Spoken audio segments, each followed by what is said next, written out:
Revenge story. Wife brought her lover home. I fought back. My wife brought her lover and his kids to our home to end us. She said, "Pack up, Caleb." That was the day I stopped being her husband. If this story moved you, don't forget to drop a comment and subscribe to Viora for more unforgettable stories that speak to the heart. I'm Caleb Foster, 48, a man who built a life brick by brick. Grew up in a Chicago working-class neighborhood, hauled my way through night school and turned a small construction supply business into a steady $1 million operation in Raleigh, North Carolina. Not a kingpin, just a guy who knows a contract from a con. My world was rock solid, a 3-bedroom ranch in North Hills, a black Chevy Silverado and a family I'd die for. Cassie, 36, with auburn hair that glowed in the Carolina sun and a smile that could stop a storm. Our son Ethan, 14, sharp as a tack, my shadow, 16 years married, and I thought we were bulletproof. Cassie was my spark. Fierce, witty, she ran a catering business that fed half Raleigh's elite. We'd grill in our backyard, Ethan tossing a football, Cassie's laughter ringing like a bell. We'd plan beach trips to Wilmington, her hand in mine whispering about retiring by the ocean. "We're close, Cal," she'd say, her lips brushing my ear. I'd nod, pull her close and say, "We're already there." That was the Cassie I'd have bled for. But sparks fade, and I missed the embers dying. It started a year ago. Cassie got distant. Her catering gigs stretched late, corporate events she set her phone buzzing past midnight. She'd shrug, "Just clients." Cal Ethan noticed too, his eyes dimming when she missed his soccer games. I trusted her. Built our life on it. But trust is a foundation, and every "I'm fine" was a crack. One Saturday I was fixing Ethan's bike in the garage, grease on my hands. The Raleigh heat thick Cassie's BMW pulled in, but she wasn't alone. A man, Bobby Ames, 46. My old high school buddy turned real estate hotshot, stepped out, 2 kids trailing him, maybe 10 and 12. Cassie's face was stone. "Cal, we need to talk," she said, her voice flat. I wiped my hands. Ethan watching from the driveway. "Talk," I said, my gut twisting. She didn't blink. "I'm done. I want a divorce. Bobby and his kids are moving in. You need to leave." My chest caved. "Leave our house? The one I'd rebuilt after a storm, sweat and blood in every nail?" Bobby smirked, arms crossed, his kids eyeing Ethan's bike like it was theirs. "Let's make this easy, Cal," Bobby said, his voice dripping. "Pack up. We're a family now." Ethan's face fell, his fists clenched. I kept my eyes on Cassie, searching for the woman I'd loved. She was gone. "This is our home," I said, my voice low. "You don't get to rewrite that." She laughed, sharp cutting. "It's my name on the deed too. Sign the papers or I'll make it ugly." I didn't flinch, didn't yell, just nodded, my mind racing. Ethan grabbed my arm, his voice small. "Dad, don't go." I squeezed his shoulder, my jaw tight. This wasn't just a betrayal, it was a takeover, and I don't surrender. Bobby Ames wasn't just a friend. We'd grown up together, shared beers when I started my business, when he sold his first condo. I'd trusted him, called him brother. Now he was in my house, his kids sprawling on my couch, his hand on Cassie's waist. I moved to a hotel, Ethan with me, his silence louder than any scream I didn't break. I planned. Cassie thought she'd won, but this revenge story was just beginning. I called my assistant Joan, a 62-year-old bulldog who'd seen me through every deal. "Clear my schedule," I said, "and get me Laura Bennett." Laura was a family lawyer, a shark with a heart. We met at a coffee shop off Glenwood, rain streaking the windows. "What's the job, Cal?" she asked, her pen poised. "Cassie's kicking me out. Wants the house, my son. Everything. Bobby Ames is her new man. I want them gone." Laura's eyes narrowed. "Custody, Ethan's mine," I said, my voice steel. "In the house." She nodded, took my deposit and got to work. I hired a PI, Mike Russo, ex-cop, built like a tank dig into Cassie and Bobby. I told him, every text, every dollar. Mike delivered in a week. A folder, photos of Cassie and Bobby at a Cary hotel, her lips on his bank records, showing Bobby funneling cash from his real estate deals through Cassie's catering business. $300,000 labeled consulting fees. Texts. "Cal's outhouse is ours." My hands shook, but my resolve hardened. They weren't just stealing my home. They were laundering money. I kept it from Ethan. His eyes already heavy with hurt. But he saw more than I thought. One night at the hotel, he sat on my bed, voice low. Dad, Mom's changed Bobby's kids. They broke my controller. She didn't care. I hugged him, my throat tight. We're fixing this, bud. Promise. Cassie pushed for a meeting to settle the divorce. A restaurant downtown Neutral Ground. I showed up. Laura's advice in my head. Stay cool, let her slip. Cassie sat with Bobby, his arm around her, his kids at a nearby table. Loud, disruptive. Sign the papers, Cal. Cassie said, sliding them over. Ethan stays with me. You get weekends. Bobby leaned in, smirking. Be a man. Cal, walk away. I didn't touch the papers, pulled out Mike's bank records, one page. This says you're laundering money. Bobby threw Cassie's business care to explain. Cassie's face paled. Bobby's smirk vanished. You're bluffing, he snapped, but his eyes darted. Am I? I stood, leaving the papers. Courts next week. Bring your lawyer.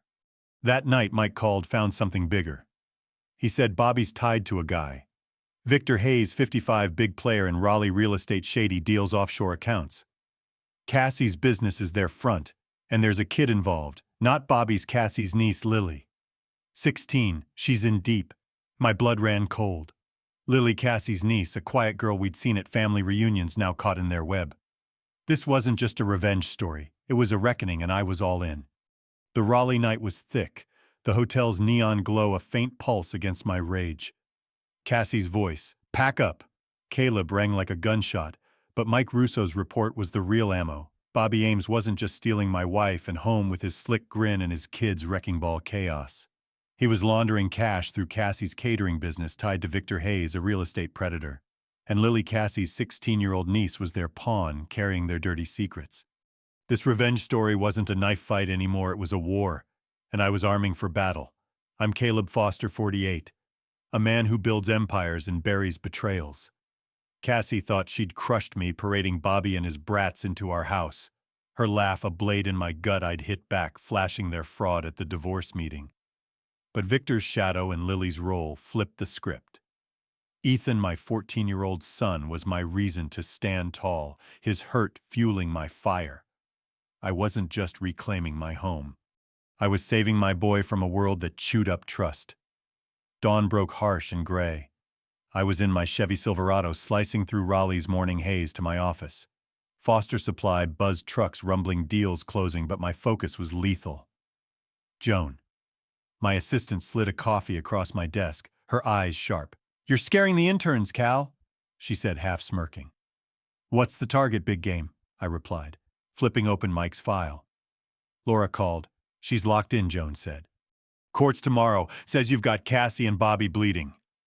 I nodded, but bleeding wasn't enough. I wanted them broken. Mike's report was a landmine. Victor Hayes, 55, wasn't just a deal maker. He was a puppeteer, rigging real estate scams through fake leases and offshore accounts. Cassie's catering business was his laundry. $300,000 from Bobby's deals masked as event fees. Lily was their runner, shuttling documents, thinking it was just errands. Emails between Cassie and Victor showed her begging, leave Lily out. She's a kid. Victor's reply, she works or you sink. My fists clenched. Cassie shielding Lily. Or playing a part I didn't wait to guess. Laura Bennett. My lawyer met me at a dive bar off Hillsborough Street, the jukebox humming Johnny Cash. We've got Cassie and Bobby on fraud and laundering. She said, her voice a blade. The house is yours if we nail the deed, but Victor, he's a phantom connected clean on paper. Not clean to me, I said, sliding her the emails, and Lily's caught up. Cassie's niece. We get her out. Laura's brow furrowed. A teenager, Cal. This is a powder keg. You push this, it's not just court. It's a street fight. Then I'm swinging, I said, my voice low. Ethan's watching, I don't back down. Court was hours away, but I needed more. Mike called, his voice tight.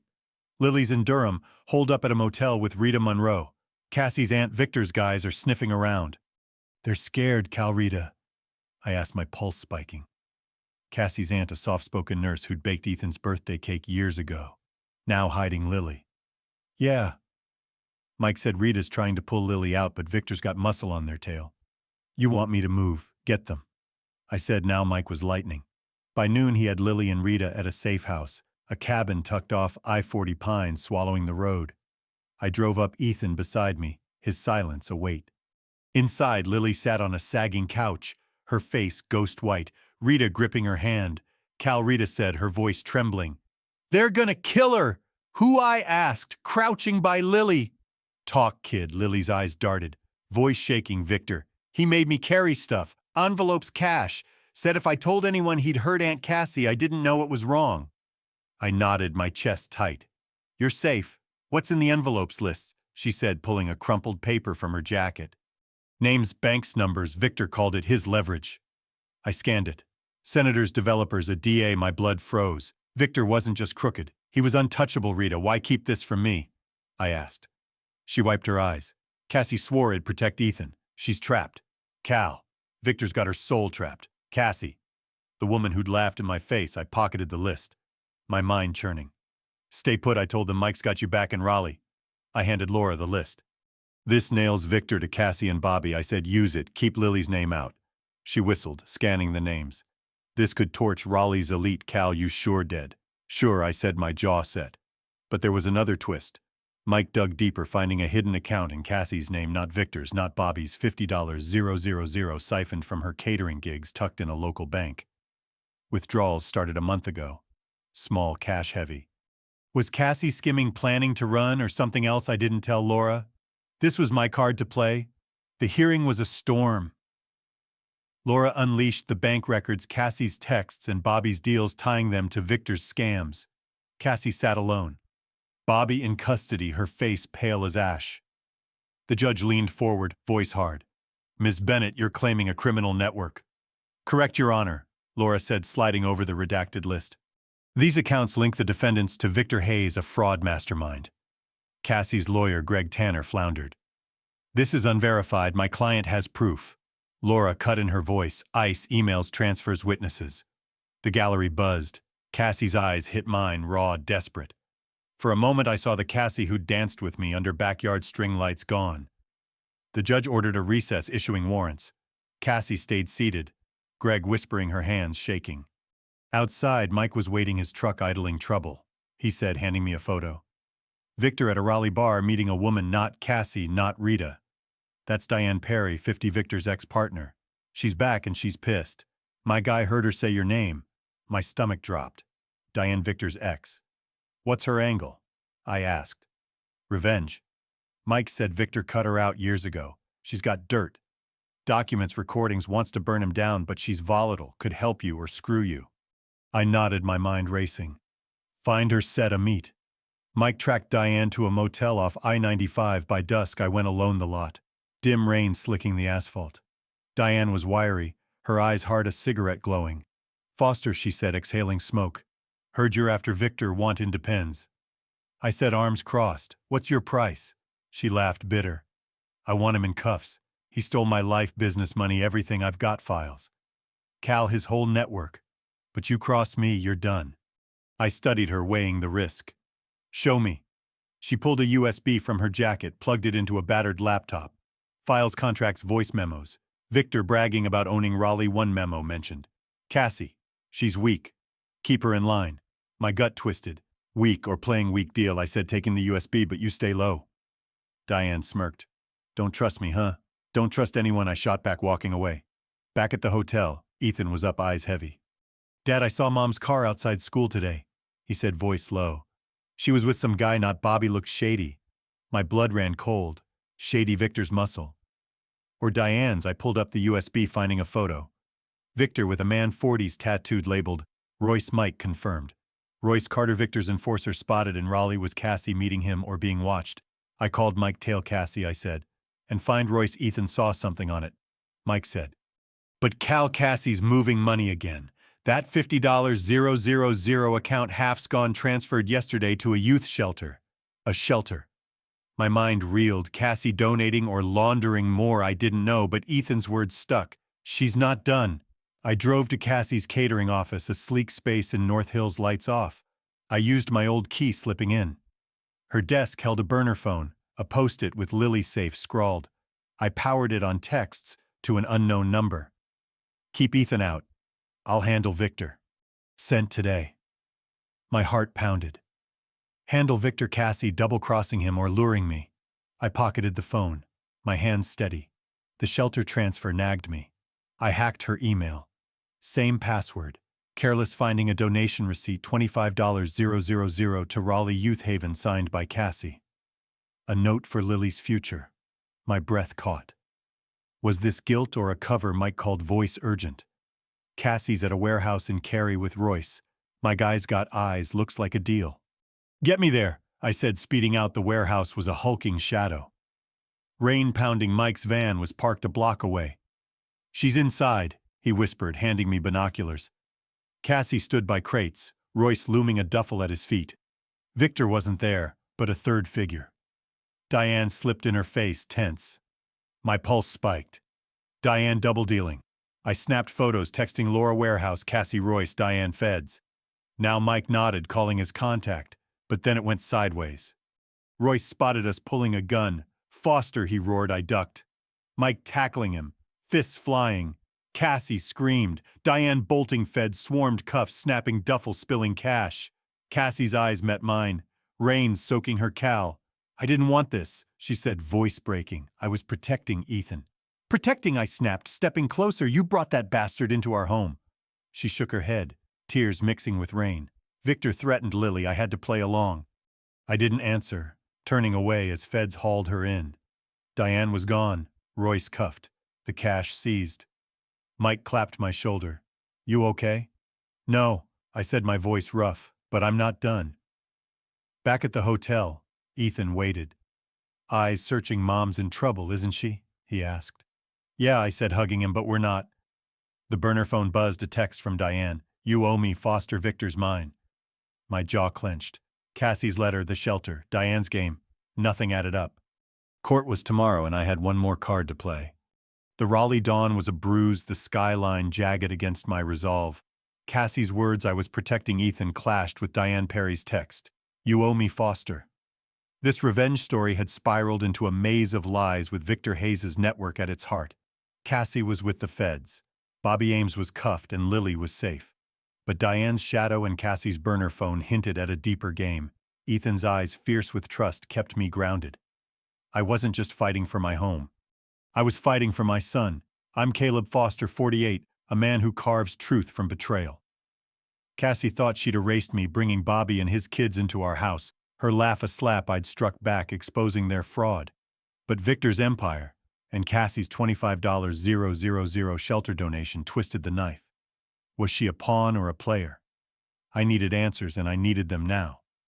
I sat in my hotel, the burner phone glowing. Diane's text stared back, a dare, Mike Russo. My PI called his voice rough. Diane's in Cary meeting a guy, not Victor, not Royce. My guy says he's a fixer. Name's Gavin Holt. 45 ex-con. They're planning something big and your name's on it. My pulse spiked. Gavin. Another of Victor's dogs, or Diane's tracked them, I said. Grabbing my keys. And check Cassie's shelter donation, something's off on it. Mike said, but Cal, the feds are spooked. Victor's got friends high up. Watch your back. I nodded, the Chevy Silverado roaring to life. Raleigh's streets blurred, rain smearing the windshield. Ethan was at school safe with Joan's nephew watching him. I drove to Laura Bennett's office, the city's pulse heavy. My lawyer was pacing files strewn across her desk. Cal, the feds have Cassie's testimony, she said, her voice tight. She's naming Victor's clients, big names. But she's holding something back. What I asked, sliding her the burner phone. She's texting someone, says she's handling Victor. And there's this $25,000 to a youth shelter. For Lily. Laura's eyes narrowed, scanning the texts. This isn't just guilt. She's covering tracks. The shelter's legit, but the donation's tied to an account, Victor flagged. She's playing both sides. My chest tightened. Both sides. Cassie double-crossing. Victor or me. Use it in court, I said, and find Gavin Holt. He's with Diane. Laura nodded, her pen flying. This is a house of cards, Cal. One wrong move, it's over. Then we don't miss. I said, my voice steel. Mike's call came at noon. Gavin's at a storage unit in Apex with Diane. They've got files, boxes of them. My guy heard your name, Ethan's too. Want me to move? Wait. I said, my mind racing, I'm coming. I sped to Apex, the storage lot, a maze of rusted doors. Mike's van was parked, his guy Ray, a wiry ex-Marine, watching there inside. Ray whispered, pointing to Unit 17. Gavin's arm, Diane's jumpy. I nodded, slipping in the air thick with dust. Voices echoed Diane's sharp, Gavin's low, Foster's close. Diane said, "If he gets those files, Victor's done and us with him." "Then we burn them," Gavin growled. And Foster, my blood froze. "Burn them." "Me." I signaled Ray, who crept closer, recording. But then a new voice. "Cassie's, don't touch Caleb," she said, her tone fierce. "I'll handle the files." I froze, peering through a crack. Cassie stood there, rain-soaked, a backpack slung over her shoulder. Diane laughed cold. "You're soft, Cassie, always were Victor's orders." "Foster's out." Cassie's eyes flashed. "Victor's finished. I gave the feds enough to bury him. You want to go down too?" My heart pounded. Cassie defying them, or acting. I snapped photos, texting Mike feds. Now Ray nodded, calling it in, but Gavin sensed us spinning, gun drawn. "Who's there?" he barked. I stepped out, hands up, voice calm. "Put it down, Gavin. It's over." Diane's face paled. Cassie gasped. "Cal, no." Gavin lunged, but Ray was faster, tackling him. Gun skidding. Mike burst in, cuffs snapping. Cassie dropped her backpack, papers spilling, Victor's client list, bank codes, more than Lily's crumpled note. Diane bolted, but feds swarmed, blocking her. Cassie's eyes met mine, rain dripping from her hair. "I didn't want you here," she said, voice breaking. "I was fixing it." "Fixing it?" I stepped closer, my voice ice. "You brought that bastard into our home, Cassie. For Ethan." She flinched, tears falling. Victor had Lily. Ethan was next. I had to play along. I didn't answer, turning as feds hauled Gavin away. Diane screamed, cuffed, her files seized. The backpack held a letter tucked in a pocket. "Cal, I'm sorry I chose Ethan. Always will, dated yesterday." My hands shook. Truth or another lie. Court was a battlefield. Laura unleashed everything: Cassie's texts, the shelter account, Diane's files, Lily's list. The judge's face was stone. "Ms. Bennett, you're alleging a criminal syndicate." "Yes, Your Honor," Laura said, sliding over the evidence. Victor Hayes, Bobby Ames, and others, with Mrs. Foster as a coerced participant, Cassie's lawyer. Greg stammered. "My client cooperated. She risked perjury." Laura cut in, her voice lethal. "Her testimony's incomplete." Cassie stood, voice steady. "I hid one thing. Victor's safe, a vault in Durham. It's got everything. Tapes, contracts, proof." The gallery gasped. Laura glanced at me, eyes wide. The judge ordered a raid, adjourning. Cassie sat head down, feds escorting her out. Ethan at my side whispered, "Is Mom helping now?"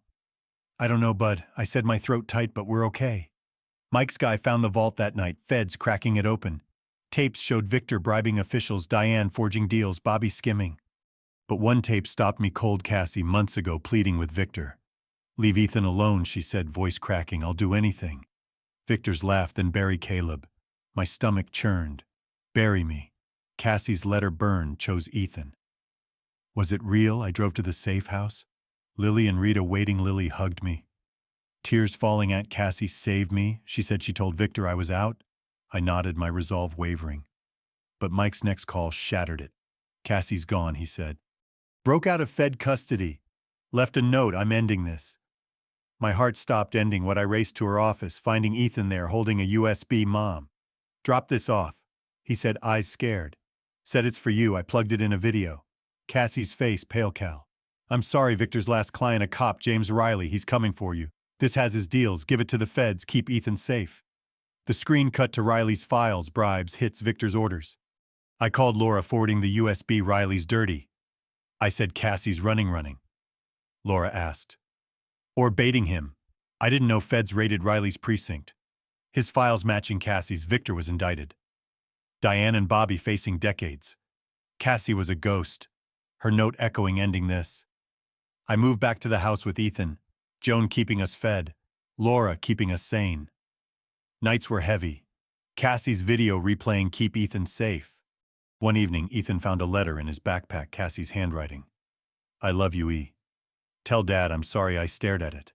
The Raleigh stars bright. Was she out there fighting or gone for good? I didn't hate her, didn't love her. I just held my son. What would you have done? Hunted Cassie. Trusted her or let her go like me? Did I win or just survive? Betrayal builds walls. Truth builds bridges. Like what you heard. Hit that like button, share your thoughts in the comments, and subscribe to Viora, because the next story might just be your favorite one yet.